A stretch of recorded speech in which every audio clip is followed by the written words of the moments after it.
नमस्कार मेरे भाई, कैसे हो आप लोग। मैं आशा करता हूँ कि आप लोग बहुत अच्छे होंगे। दोस्तों, सबसे पहले आपका हमारे चैनल गोस्ट इस पैक पर एक बार फिर से स्वागत है। यहाँ आपको ढेर सारी कहानियाँ सुनने को मिलेंगी। दोस्तों, आज जो कहानी मैं लेकर आया हूँ वो काफ़ी रोमांचक और मज़ेदार होने वाली है, तो बने रहें हमारी इस वीडियो में। दोस्तों, ये कहानी बहुत पुरानी है, जो कि एक बरगद के पेड़ की कहानी है। ये कहानी मैंने अपनी दादी माँ से सुनी थी। लेकिन एक मिनट दोस्तों, आप शायद कुछ भूल रहे हो। हमारे इस चैनल को सब्सक्राइब करना, और अगर आपको भी कहानियाँ सुनना अच्छा लगता है और आप चाहते हो कि मेरा भी चैनल थोड़ा सा ग्रो हो, तो प्लीज़ गाइस मेरे चैनल को सब्सक्राइब कर दें और बेल आइकन को भी दबा दें, ताकि हमारी आने वाली वीडियो का नोटिफिकेशन आप तक पहुंच जाए। Please guys subscribe my channel. तो कहानी शुरू करता हूँ अब। हमारे गांव में भूतों की कहानियों का कोई कमी नहीं थी। लोग अक्सर भूत की कहानियाँ, भूत के अनुभव, चुड़ैलों की कहानियाँ सुनाते मिल ही जाते थे। सबसे खतरनाक, रहस्यमय और डरावनी थी सूखे बरगद की पेड़ की कहानी। गांव में रिवाज था कि ऊपर लिखी सभी जगहों पर दिवाली को दिए जलाए जाते थे। ऐसा माना जाता था कि दिए जलाने से भूत चुड़ैल शांत रहते हैं। लेकिन दिवाली में भी सूखे बरगद के पेड़ पर अंधेरा ही रहता था। कहा जाता है कि पुराने ज़माने में कई लोगों ने वहाँ दिया जलाने की कोशिश की, लेकिन किसी को कभी कोई कामयाबी नहीं मिली, और ना ही कोई वहाँ दिया टिक पाया। सूखे बरगद के पेड़ के पास कोई भी नहीं जाता था, फिर चाहे वो बड़ा हो, बुजुर्ग हो या बच्चा, या फिर कोई भी नहीं जाता था। सूखे बरगद के पास सिर्फ और सिर्फ गर्भवती महिला ही जा सकती थी, जो वहाँ चुड़ैल का आशीर्वाद लेने जाती थी। डरावनी स्थानों के बारे में कई प्रकार की भूतिया कहानियाँ, चुड़ैलों की कहानियाँ और हजारों दंत कथाएँ बना लेते हैं। वैसे ही सूखे बरगद के पेड़ वाली चुड़ैल के बारे में कई दंत कथाएँ कही जाती थी। बरगद के पेड़ वाली चुड़ैल कैसे आई, कहाँ से आई और कब आई, क्या पता। नहीं पता है भाई, अभी बताता हूँ। रुको जरा, 2 मिनट रुको, बताने जा रहा हूँ। बरगद के पेड़ वाली चुड़ैल के बारे में भी बहुत सी बातें मशहूर थी, लेकिन आज जो मैं चुड़ैल की कहानी बता रहा हूँ वह मुझे मेरी दादी ने सुनाई थी, और मैं इसी चुड़ैल की कहानी को सच मानता हूँ। पहले जब दादी का जन्म भी नहीं हुआ था तब की बात है।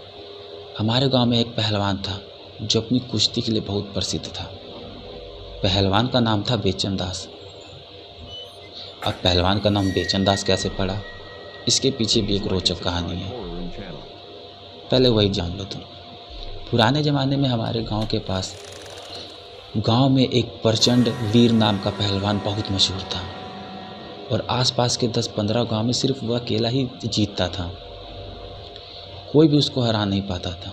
कहते थे कि एक बार प्रचंड वीर पहलवान ने अपने एक मुक्के से भैंस को भी मार दिया था।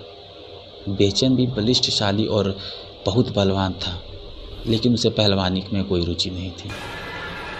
एक दिन बेचन और प्रचंड वीर में बहस छिड़ गई। प्रचंड वीर को पहलवानी का बहुत घमंड था, और वह बेचन से हाथापाई करने लगा। लेकिन पहलवानी के विपरीत बेचन ने उल्टा प्रचंड वीर को ही पटक दिया था। आसपास के गांव में प्रचंड वीर और बेचन की चर्चा होने लगी। लोग कहने लगे कि अब प्रचंड वीर में पहले जितना दम नहीं रहा। प्रचंड वीर अपनी खोई हुई मान और प्रतिष्ठा वापस पाने के लिए बेचन को पहलवानी में कुश्ती की चुनौती देने लगा। उस जमाने में बरगद के पेड़ वो जो बरगद का पेड़ था काफ़ी हरा भरा हुआ करता था, और बरगद के पेड़ के नीचे ही दंगल, प्रचंड वीर और बेचन की कुश्ती का दंगल भी का मैच लगा था। लोग दूर दूर से कुश्ती देखने के लिए आते थे, आए भी थे। लोग बताते हैं कि उस दिन प्रचंड वीर और बेचन दोनों अंधाधुंध लड़े। दोपहर से शाम हो गई, लेकिन दोनों लड़ते रहे। लोग भी उनको लगातार देखते रहे। कभी बेचन का पलड़ा भारी पड़ता तो कभी प्रचंड वीर जीतने वाला है। अंत में सूरज डूबने से थोड़ी देर पहले पसीने और खून से लथपथ बेचन ने ही प्रचंड वीर को दोनों हाथों से उठाकर बरगद के पेड़ की जड़ों में दे मारा।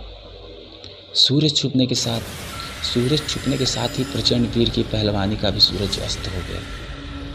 उसके बाद गांव वालों बेचन को अपने कंधे पर उठाकर गांव में ले आए और उसी दिन से बेचन का नाम बेचन दास पहलवान पड़ गया। उस ज़माने में बहुत ही कम लोगों को बेचन दास पहलवान का असली नाम पता था। पहलवान की शादी त्रिलोचनी से हुई थी। त्रिलोचनी बहुत ही सुंदर और बड़े नैन नक्श वाली लड़की थी। त्रिलोचनी की रूप की चर्चा आसपास के सभी गांव में थी। कुछ लोगों ने तो त्रिलोचनी पर बुरी नज़र भी डाली थी, लेकिन बेचन दास पहलवान के डर के कारण किसी की भी कुछ करने की हिम्मत नहीं होती थी। उसी बरगद के पेड़ के नीचे बेचन दास पहलवान सुबह शाम कुश्ती और उड़ी लंबी कूद वाला खेल, जिसमें मिट्टी का छोटा टीला बनाकर उस पर से कूदा जाता है, का अभ्यास करता था। त्रिलोचनी उसका साथ देती थी। दोनों में बेहद और अटूट और गहरा प्रेम था। गांव वाले उन दोनों पर बहुत गर्व करते थे। दोनों जीवन में बहुत खुश और संतुष्ट थे, लेकिन ये खुशी ज़्यादा दिन तक नहीं टिक पाई। एक दिन बेचन दास को किसी जहरीले सांप ने काट लिया और घंटे भर में ही पहलवान का पूरा शरीर नीला और ठंडा हो गया। त्रिलोचनी ने जब बेचन दास की मौत की खबर सुनी तो वह सन्न हो गई। न उससे कुछ बोला गया, न उससे कुछ रोया गया। उसी बरगद के पेड़ के नीचे बेचन दास पहलवान की चिता को आग के हवाले कर दिया गया। पहलवान के मरने के बाद लोगों को खुली छूट मिल गई थी। सहारा देने के बहाने त्रिलोचनी को लुभाने की कुछ लोगों ने तो त्रिलोचनी को लुभाने के लिए बहुत ही प्रलोभन दिए, लेकिन त्रिलोचनी ने सबको करारा जवाब दिया। कई लोगों को तो सभी गांव वालों के सामने बेइज्जत भी किया। बेचन दास पहलवान के मरने के बाद भी वह उसी की थी जितना जिंदा रहती थी। लगभग 2 महीने बाद पता चला कि त्रिलोचनी अब गर्भवती है। सभी लोगों ने त्रिलोचनी के चरित्र पर शक करने लगे और इस शंका का फ़ायदा उन लोगों ने भी उठाया जिनको त्रिलोचनी ने सरेआम बेइज्जत किया था। उन लोगों ने खबर फैला दी कि त्रिलोचनी का नाजायज़ बच्चा है। गांव में पंचायत बिठाई गई। त्रिलोचनी ने गांव वालों को कोई सफाई नहीं दी, सिर्फ इतना कहा कि यह बच्चा पहलवान का ही है। लेकिन पंचायत के लोगों ने त्रिलोचनी पर भरोसा नहीं किया और गांव से बाहर निकाल दिया।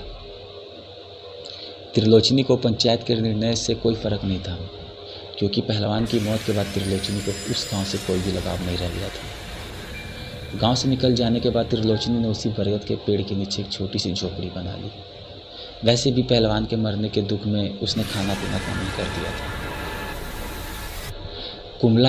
कुम्हलाकर उसका शरीर मात्र में एक हड्डी का ढांचा ही रह गया था। कुछ ही महीनों में उसकी उम्र 20 साल बढ़कर दिखने लगी थी और वह एक बुजुर्ग महिला की तरह बन गई थी।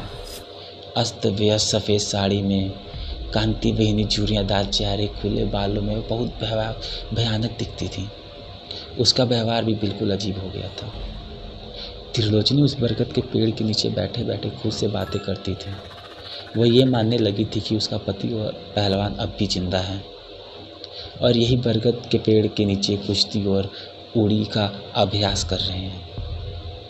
बस आप थोड़ी और कोशिश करो, आधा हाथ और कूदो, फिर आप सबको पछाड़ दोगे। आज अभ्यास में आपका मन नहीं लगा। ऐसी आवाज़ बरगद के पेड़ के पास रात भर सुनी जाती थी। कभी कभी त्रिलोचनी रात में उठकर जोर जोर से ताली और ढोल बजाने लगती थी, जैसा पहलवान कुश्ती जीत कर आता था तब बजते थे। गांव वालों ने रोशनी को जीते जी भूत चुड़ैल मान लिया था। कोई भी इंसान उससे बात नहीं करता था। त्रिलोचनी ही रात के समय गांव के कुएं से पानी भरने आती थी। तब गांव की कुछ औरतें उससे बात कर लिया करती थी।